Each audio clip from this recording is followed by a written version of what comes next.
Bonjour à toutes et à tous. C'est la semaine bio, la 18e édition en Wallonie. Rendez-vous incontournable pour l'ensemble du secteur bio. Plus de 200 activités sont organisées un peu partout. L'occasion de nous intéresser au secteur bio en Wallonie. Ils sont 2000 producteurs bio en Wallonie et ce chiffre augmente d'année en année. Nous élargirons le débat à l'agriculture en Wallonie. Il y a des éclaircies, mais l'âge moyen des agriculteurs wallons est révélateur d'un sacré malaise, 58 ans. Pour en parler, j'accueille Marianne Strehl, présidente de la Fédération Wallonne de l'Agriculture, Philippe Mattard, directeur général de l'Agence Wallonne pour la promotion d'une agriculture de qualité, et Pierre Lemaire, producteur bio. Est-ce bientôt la fin de l'agriculture wallonne? Nous avons 55 minutes pour en parler. Bienvenue dans En Débat sur une RCF. Merci de nous rejoindre dans l'émission En Débat, merci d'écouter une RCF et merci à mes trois invités d'être à mes côtés parce que nous allons parler agriculture aujourd'hui et on va aussi parler de la semaine du bio puisque c'est la semaine du bio en ce moment, la 18e édition en Wallonie. Et tout d'abord, Philippe Mattard, expliquez-nous en fait, qu'est-ce que c'est cette fameuse semaine du bio? La semaine bio, c'est un événement annuel, il est organisé pour la 18e fois. En Wallonie, et cet événement, en fait, c'est l'occasion de consacrer une semaine à mettre en évidence les particularités, les spécificités du secteur bio, de favoriser la rencontre, la prise de connaissance du consommateur à l'égard des produits bio. Au travers de toute une série d'activités, il y a cette année 200 activités qui vont se répartir sur exactement 130 sites.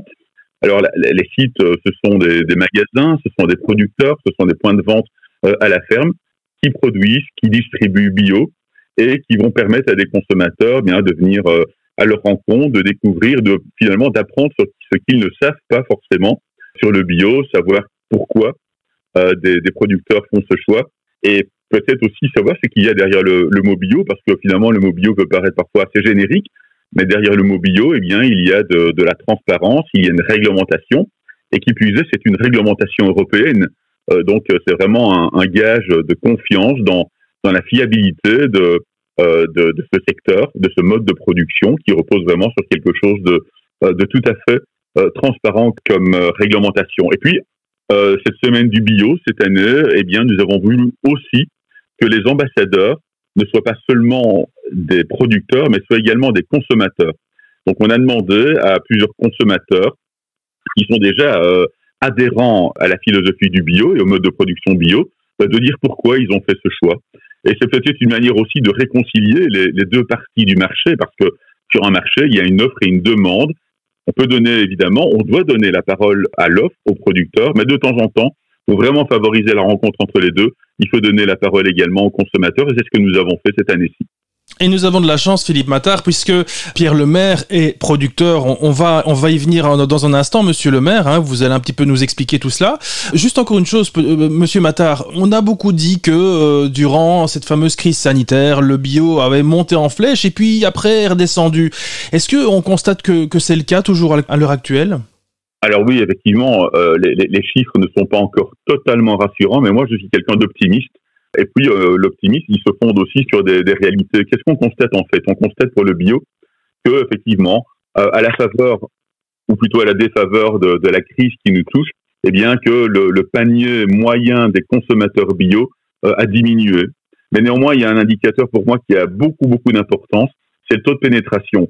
En fait, la situation aurait été vraiment inquiétante si on avait constaté que les consommateurs bio se détournent structurellement des produits bio. Et là, il n'en a rien été. En fait, le taux de pénétration du secteur bio est même resté en croissance légère. Donc ça, c'est vraiment quelque chose de rassurant. Certes, la valeur du panier a diminué, continue toujours de se tasser, mais on voit quand même que dans certaines catégories de produits, la consommation augmente quand même, et en tout cas, les consommateurs bio restent fidèles. Et je pense qu'il faudra, mais ce n'est pas spécifique au bio, il faudra malheureusement attendre que des jours peut-être meilleurs pour voir à nouveau la consommation du bio s'envoler et le panier de la ménagère se remplir à nouveau. Mais tout cela, je pense que c'est une question de temps. Malheureusement, nous traversons une crise, et dans une crise, vous savez, il y a un phénomène que l'on observe, et c'est encore une fois, ça ne vaut pas seulement pour le bio, c'est ce qu'on appelle le downtrading. Ça signifie simplement que dans une même catégorie de produits, les consommateurs font le choix d'aller vers les produits les moins chers. Évidemment, de ce point de vue-là, les produits bio sont impactés parce que certains consommateurs peuvent faire le choix de produits qui sont vraiment à des prix planchers.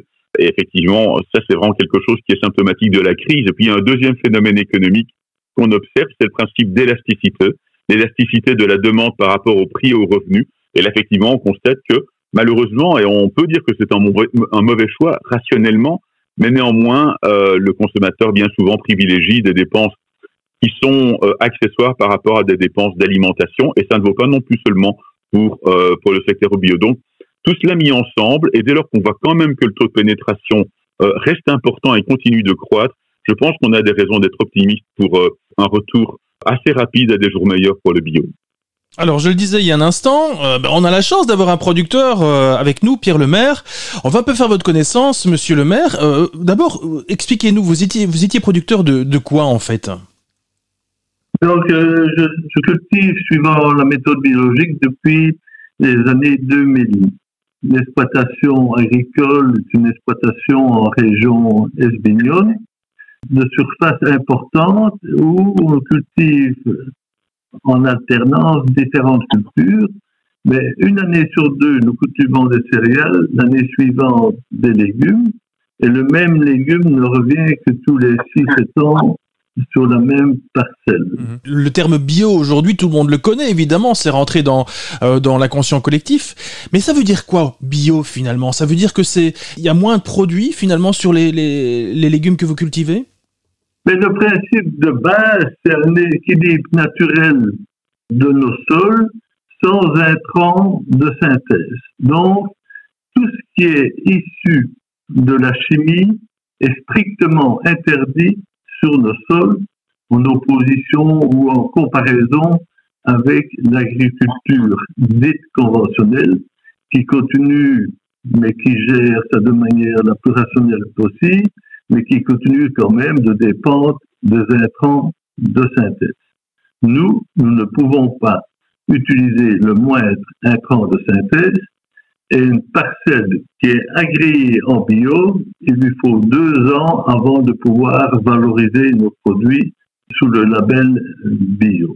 L'ensemble des méthodes culturelles est vraiment une symbiose de tous les éléments du sol et de la nature pour parvenir à trouver cet équilibre et parvenir à développer notre agriculture bio.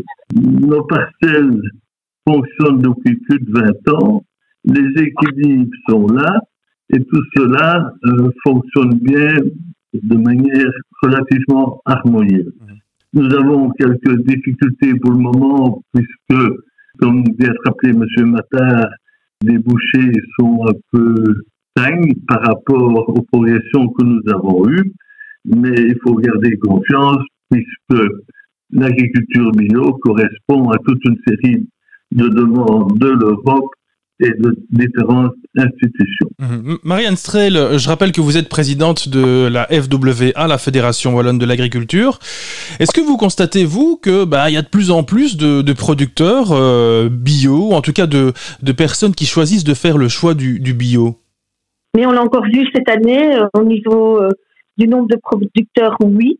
Et on a évité vraiment un risque qui était parfois nommé par nos producteurs bio de quitter le système et avec bonheur on voit que le nombre de producteurs continue à évoluer. Il est évident qu'on va garder un équilibre entre nos productions en bio et le consommateur. C'est pour ça que je vois tout l'intérêt de la semaine bio, c'est vraiment de rappeler comment on travaille en agriculture biologique, quel est le cahier des charges à respecter et quel est l'intérêt pour le consommateur à consommer des produits bio. On doit avoir des débouchés et ce lien entre l'offre et la demande est vraiment quelque chose d'important. Marianne Strehl, c'est vrai que quand on l'explique comme ça, le fait d'avoir des légumes sur lesquels il n'y a pas de produits chimiques, ça paraît d'être un bon sens finalement d'acheter bio. Et pourtant, voilà, les consommateurs ne se jettent pas dessus. Comment vous l'expliquez ? Alors, je pense que la première des choses, c'est de dire qu'en élevage, c'est une agriculture qui est beaucoup plus facile à mener qu'en grande culture. La deuxième des choses, c'est donc il faut vraiment soutenir les producteurs qui se lancent dans cette culture, qui est plus à risque avec des rendements inférieurs et qui a des coûts de production beaucoup plus élevés parce que plus de main-d'œuvre, parce que moins de rendement. Et donc, il est évident qu'on a un consommateur qui pense parfois que c'est beaucoup plus cher. Or, ça dépend du produit, ça dépend de l'endroit où on l'achète, ça dépend de la saison, ça dépend de beaucoup de choses. Donc, on doit avoir un consommateur que nous devons continuer à informer sur toute la diversité de notre agriculture, qui est importante parce que le consommateur est lui aussi très divers. Et il faut qu'on fournisse tous ensemble en Wallonie des produits de qualité. C'est ce qu'on fait à disposition de la diversité de nos consommateurs. Même question pour vous, Pierre Lemaire, vous qui êtes producteur, est-ce que vous comprenez le fait, voilà, quand vous l'expliquez, c'est assez simple, on prend une pomme, on prend une autre pomme qui est bio, il y a beaucoup moins de produits chimiques dessus, vous l'avez dit tout à l'heure, vous comprenez que les gens ne se jettent pas finalement sur ce genre de produits ? Mais c'est une réaction spontanée et peut-être un peu impulsive, mais il est très difficile de savoir quel est le coût direct et le coût indirect d'une agriculture par rapport à l'autre. Beaucoup de questions se posent aujourd'hui sur certaines pollutions de sol, sur certaines pollutions de nappes souterraines pour l'eau. L'agriculture bio est une des agricultures qui va permettre d'éviter tout ce type de désagréments pour les générations futures. Donc, comment chiffrer ce désagrément pour les générations futures et comment impacter ça dans le prix réel du produit. Donc, au quotidien, les gens ne pensent pas à une incidence globale de leur acte d'achat. Ils pensent davantage à l'effet immédiat, à réduire leur budget tout en sachant ou en ignorant, en sachant ou ne sachant pas ce qui va impliquer leur achat. Philippe Mattard, d'où l'intérêt évidemment de rappeler, grâce à cette semaine bio, que le bio existe et qu'il faut le valoriser justement. C'est ça le but en fait. Oui, le but c'est d'abord de considérer que le consommateur est quelqu'un d'intelligent, ce qu'il est réellement, et il faut l'encourager vraiment à consommer d'une manière responsable. Si le consommateur se contente de s'arrêter devant des barquettes de viande en promotion ou des produits les moins chers possibles, ce qui est malheureusement favorisé par le phénomène dont je parlais tout à l'heure, à savoir le phénomène de down trading, eh bien évidemment, il risque de passer à côté de produits de grande qualité comme le sont les produits bio.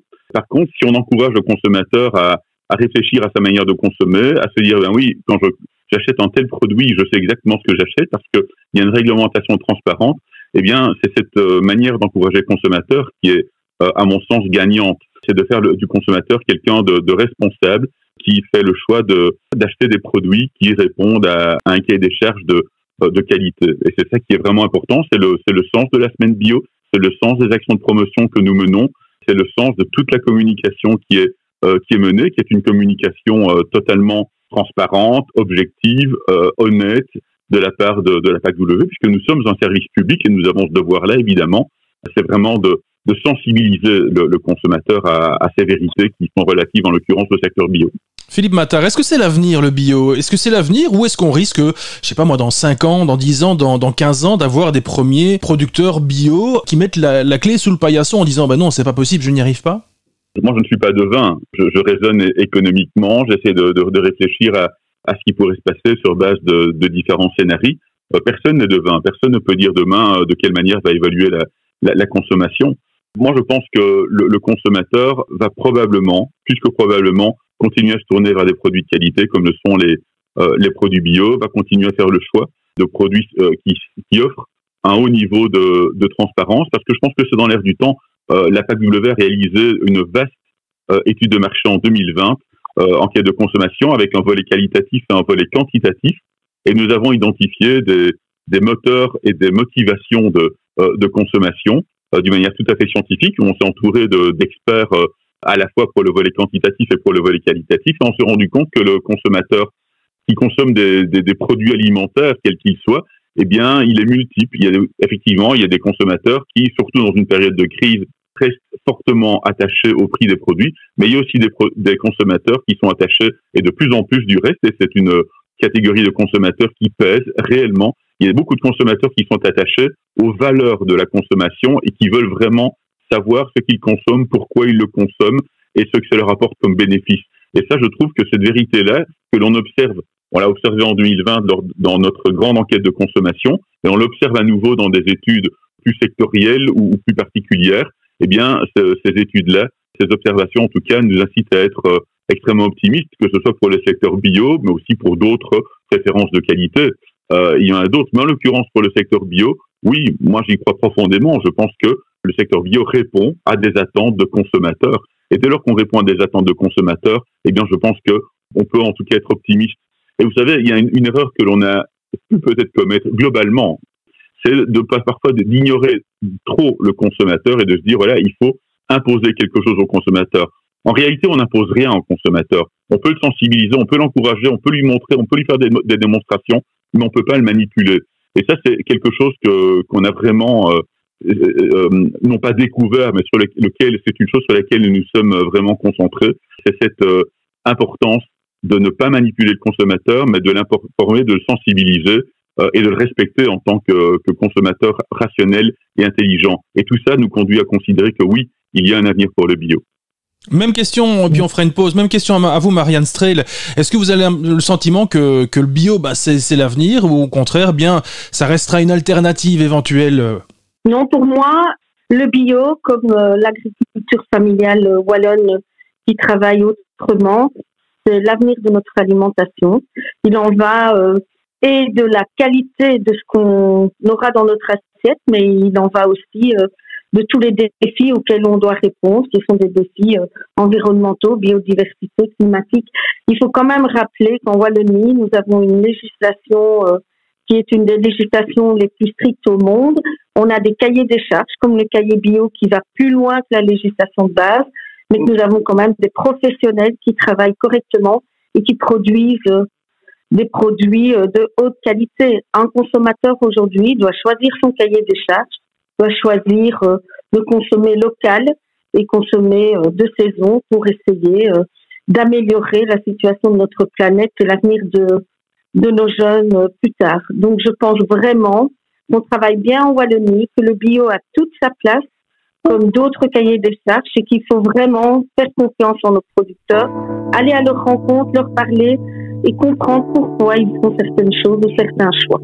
Eh bien, on en parlera encore après la pause, mais on va faire juste une petite pause, une petite respiration. On se retrouve juste après ceci. À tout de suite. Merci de nous rejoindre dans l'émission En Débat. Merci d'écouter une RCF. On parle de bio et d'agriculture aujourd'hui grâce à mes trois invités, que je remercie d'ailleurs. Honneur aux dames. Marianne Strehl, présidente de la Fédération Wallonne de l'Agriculture, la FWA. Philippe Mattard, directeur général de l'APACW, l'Agence Wallonne pour la promotion d'une agriculture de qualité. Et Pierre Lemaire, producteur bio. Philippe Mattard ou Marianne Strehl, je ne sais pas, est-ce qu'on peut estimer plus ou moins le nombre de producteurs ou le nombre de prestataires, je ne sais pas comment je dois les appeler, bio en Wallonie? Est-ce qu'ils sont nombreux d'abord?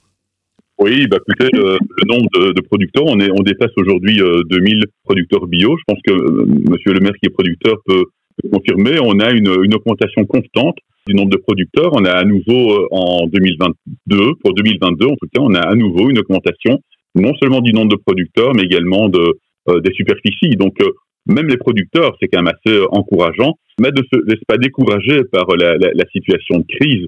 Je dirais que les conversions vers le bio continuent d'augmenter. Donc c'est quelque chose de vraiment important. On a plus ou moins 96 000 hectares de bio en Wallonie. On a un taux de superficie bio de l'ordre de 12,7%. Faut oublier qu'on est au-delà non seulement de la moyenne belge, mais on est également au-delà de la moyenne européenne. On fait partie en Wallonie vraiment de la classe des bons élèves du bio. Donc voilà, à la fois en superficie et en nombre de producteurs, les choses continuent de bien se passer. Pierre Lebert, pourquoi justement il y a de plus en plus de producteurs bio? Pourquoi est-ce que les producteurs, les agriculteurs décident tout d'un coup de changer leur façon de faire? C'est pour suivre une mode ou bien c'est une prise de conscience finalement? Non, c'est plus une prise de conscience et l'ensemble des producteurs, c'est une prise de conscience, c'est répondre à une demande, c'est retrouver vraiment certaines valeurs de notre profession, c'est l'indépendance vis-à-vis de certaines structures. Et la plupart des gens qui ont fait un essai, puisqu'en Belgique on peut avoir des fermes mixtes, donc mi-bio, mi-conventionnel pendant un petit temps, les gens ont généralement tendance à reconvertir l'ensemble de leur exploitation plutôt que d'arrêter. Donc cela signifie que les personnes prennent goût à cette technique, ils sont rassurés par la faisabilité de la chose, ils sont rassurés par les marchés, enfin ils étaient davantage rassurés par les marchés, maintenant il y a un petit flottement, mais la progression a été tellement rapide qu'il faut une symbiose entre la production et les marchés, qui a un peu du mal maintenant. On peut espérer que ça va se rétablir, et je suis convaincu que ça va se rétablir à moyen terme lorsque les remous économiques et les conflits dans l'Europe vont se stabiliser.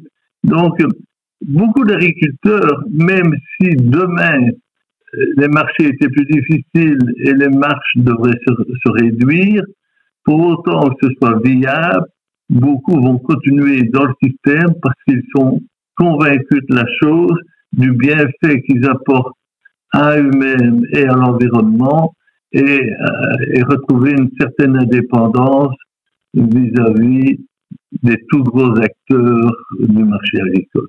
Marianne Strehl, on le disait tout à l'heure, et Philippe Mattard le disait, on fait partie des bons élèves en termes de bio. Mais est-ce qu'on est assez loin finalement? Est-ce qu'il ne faut pas encore aller plus loin? Est-ce que les pouvoirs publics incitent justement? Allez, je pense par exemple à un exemple en France. Dans une commune, ils ont lancé une cantine scolaire où tout est fait à base de produits bio ou de produits qui sont cultivés par les ouvriers communaux eux-mêmes. Est-ce qu'on doit aller vers ça? Est-ce qu'on va vers ça justement?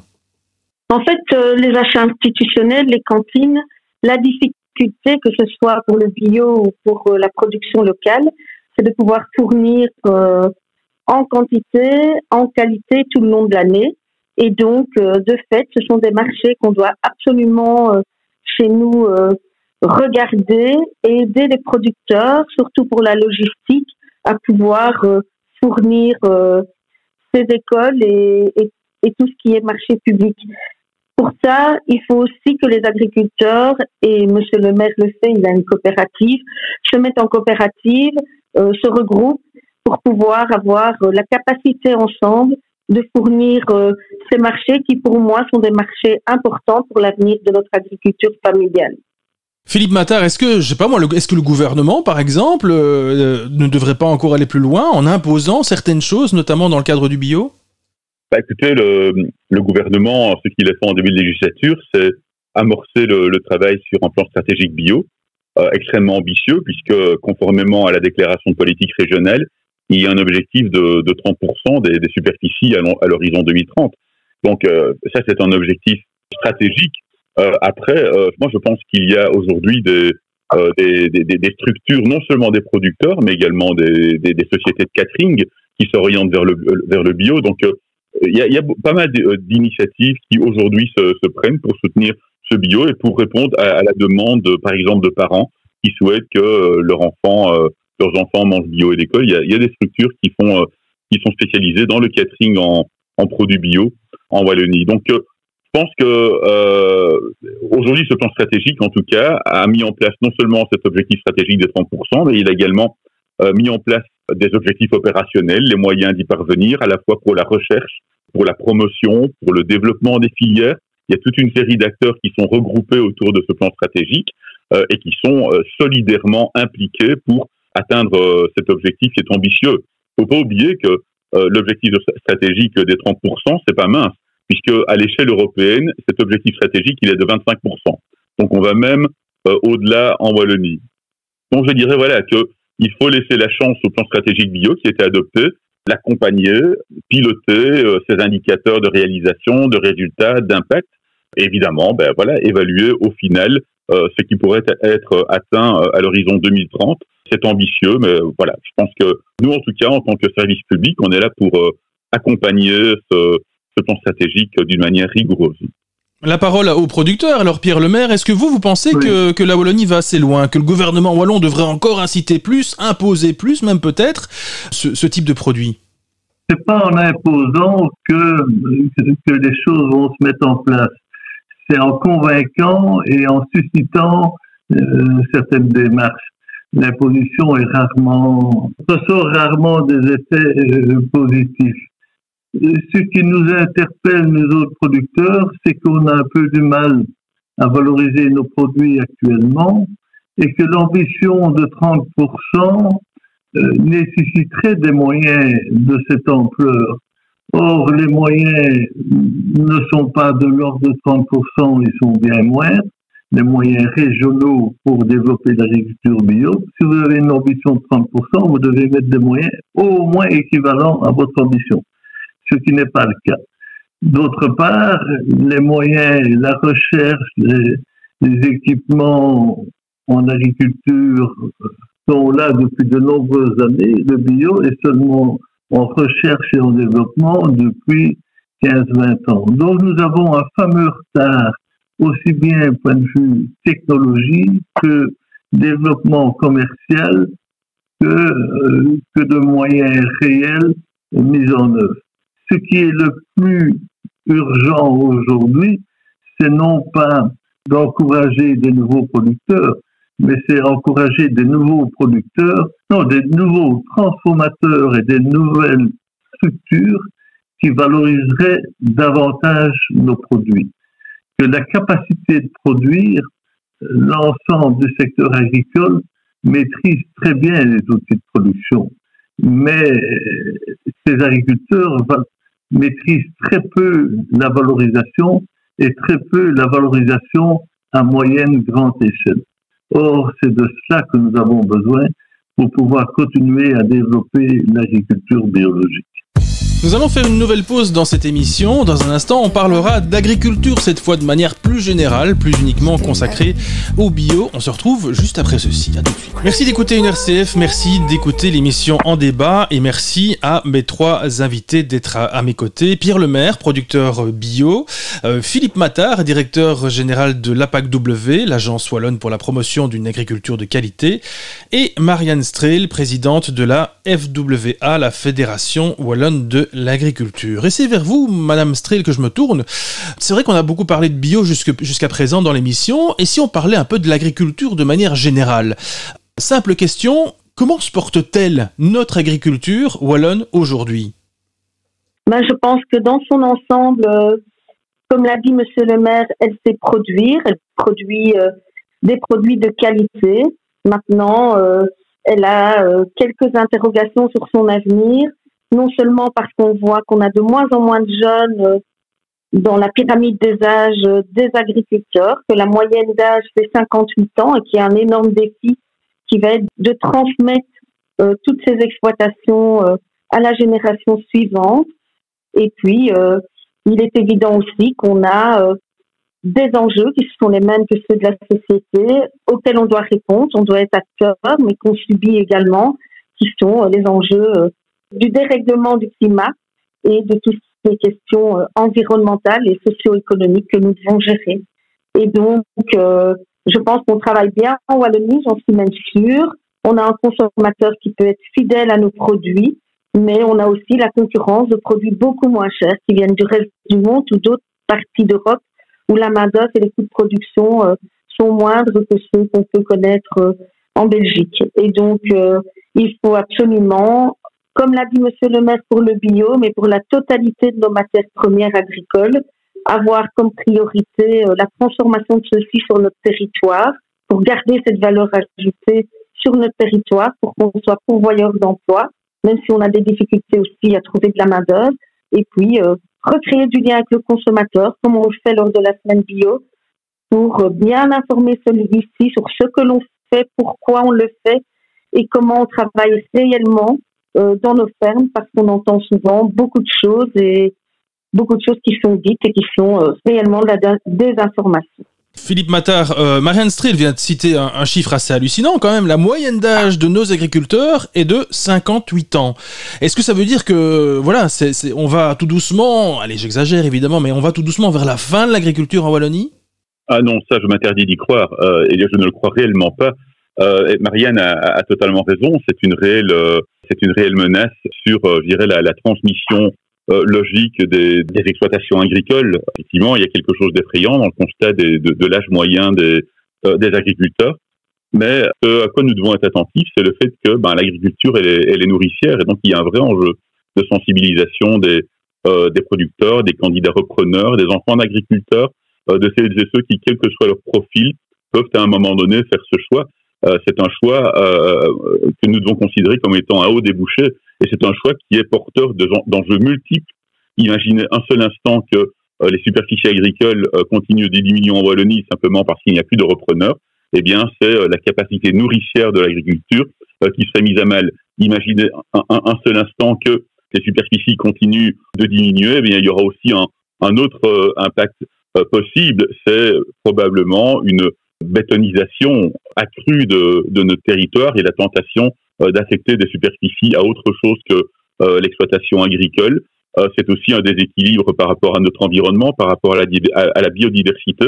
Donc, je pense qu'il y a un enjeu, et Marianne a vraiment raison de rappeler à quel point cet âge moyen est problématique. Mais je pense qu'il faut voir les choses d'une manière positive. Le rôle de la PACW, en l'occurrence, c'est aussi de préserver, de protéger, de développer une dynamique économique rurale en Wallonie. Cette dynamique économique rurale qui crée de la valeur ajoutée, eh bien, elle repose sur la moitié du territoire wallon. C'est la moitié du territoire wallon qui est dédié à l'agriculture. Donc, c'est vraiment à partir de ce constat-là que nous devons continuer à travailler, à sensibiliser les repreneurs, mais certainement pas baisser les bras.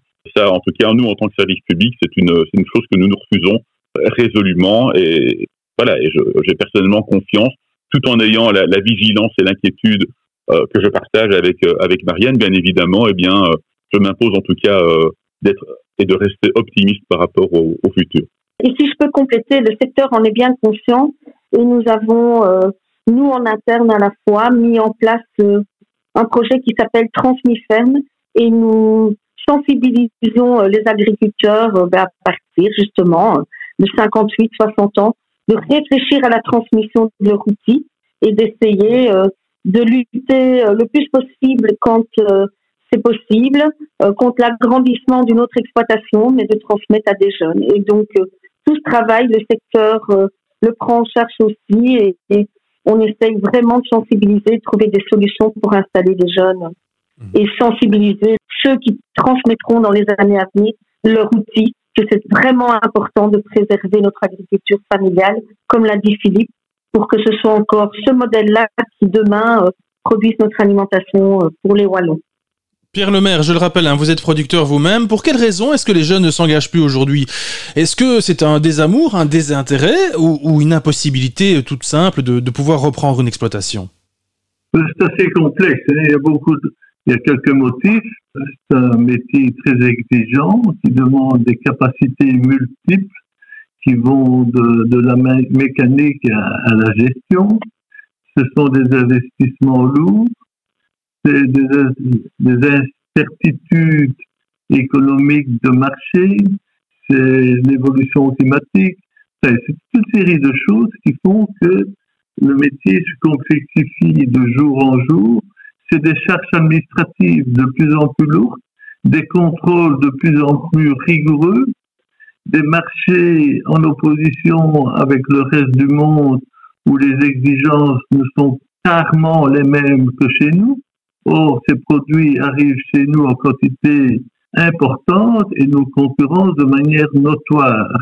Comment voulez-vous concurrencer un pays où la main-d'œuvre des ouvriers s'évalue en dessous de 5 € de l'heure, alors que nous autres, quelqu'un est rémunéré de l'ordre de 25 à 30 € de l'heure?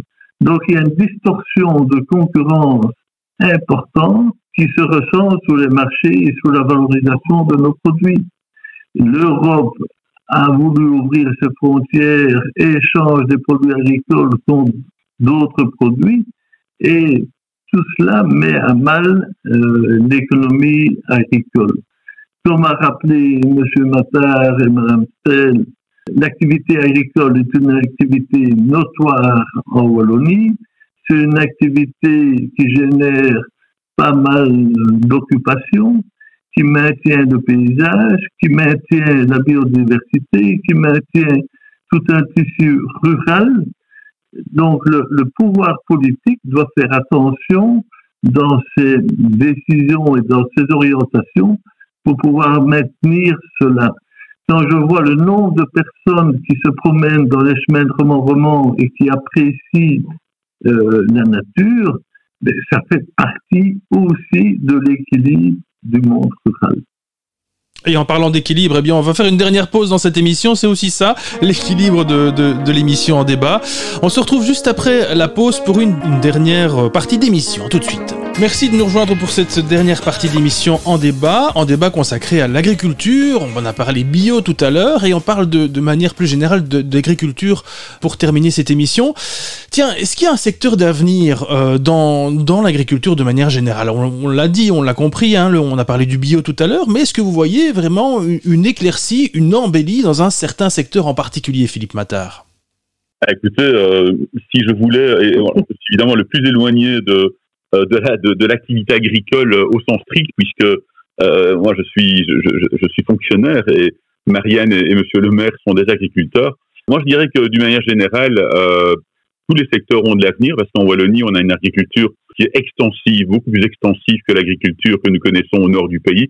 Les statistiques sont absolument sans équivoque à ce niveau. On a vraiment une agriculture extensive. Et donc je pense que valoriser ce caractère extensif, le fait que nous avons une superficie élevée, notamment au niveau de l'élevage, hein, presque la moitié, ou en tout cas 40-45% des superficies agricoles sont dédiées à l'élevage en Wallonie.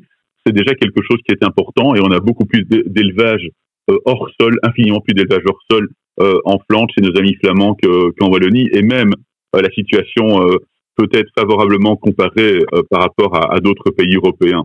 Donc là, je dirais qu'on a vraiment des atouts à faire valoir. Après, je pense qu'il y a des filières qui pourraient être en devenir. Je sais qu'il y a aussi un souci, par exemple, de certains brasseurs, de créateurs de bières, de trouver de l'orge brassicole. Il y a également une possibilité pour des producteurs céréaliers, peut-être d'alimenter une filière de production de pain auprès de boulangers qui font choix. Donc il y a effectivement des attentes par rapport à des artisans, par rapport aux intrants purement locaux, purement wallons. Mais je me garderai bien de le dire, parce que je pense que Marianne et Monsieur le maire m'en voudraient d'être trop catégorique à ce sujet. Je m'en voudrais de dire que ce sont des gisements d'emplois, de valeur ajoutée. Je dis simplement qu'il y a des signaux qui, même si à ce stade, ils sont encore relativement modestes, laissent en tout cas espérer qu'en Wallonie, il y a encore beaucoup, et il y aura toujours beaucoup d'attentes par rapport à l'agriculture. Je le rappelle, elle est nourricière.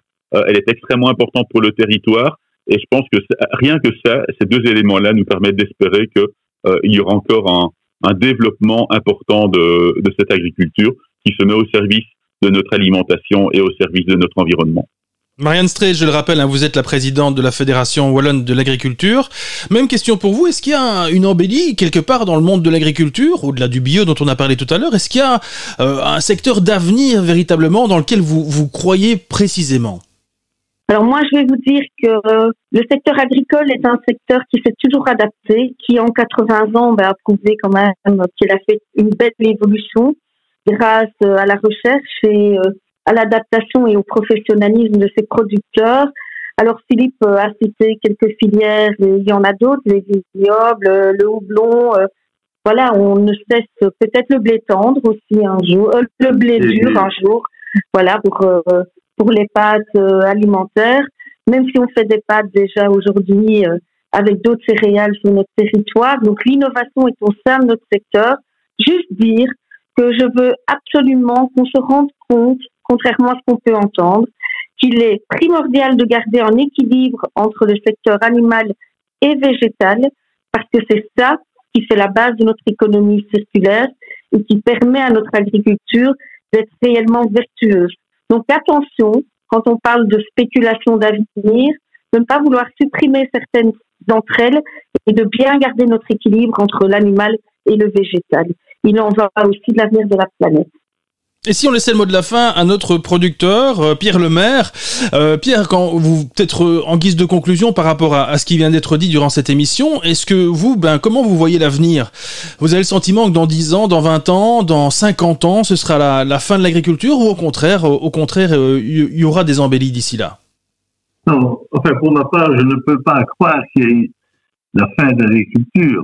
On va quand même pas importer tout ce qu'on a besoin pour notre alimentation des pays extérieurs sans aucun contrôle et avec des conditions humaines, économiques, environnementales hors d'entendement pour nous, Européens. Je rejoins Marianne Strel en disant que l'équilibre entre l'élevage et l'agriculture, l'exploitation des sols pour des produits que l'on valorise est effectivement nécessaire pour l'équilibre de nos sols, pour l'équilibre de nos exploitations. Vous ne pouvez pas imaginer demain de voir toute l'Ardenne et tout le Condro avec des sapins de Noël et des forêts. Donc, je pense que peu de personnes pourraient accepter cela. Le monde agricole va continuer à évoluer car les agriculteurs sont des gens passionnés, sont des gens entreprenants, c'est des véritables entrepreneurs et on parviendra à sauver notre agriculture wallonne, quel que soit le type d'agriculture, pour autant que l'on valorise nos produits de manière plus poussée.